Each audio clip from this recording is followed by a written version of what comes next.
on Ty with WTI, and this is my motion censored garbage can.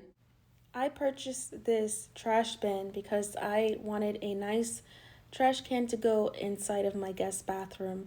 What I love about this trash bin is that has a motion sensor, so it's able to sense when you're around and when you're about to toss trash in, and it automatically opens up and then automatically closes. I love that I can just put new batteries inside of it, so I don't have to worry about it dying on me.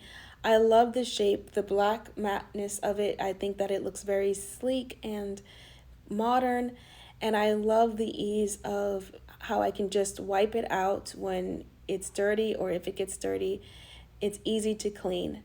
I also love that it is in a shape that fits right snug between my counter and my toilet.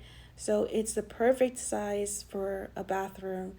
I'm super happy with this trash can, and I love that it is so high tech and modern. And that's my point of view.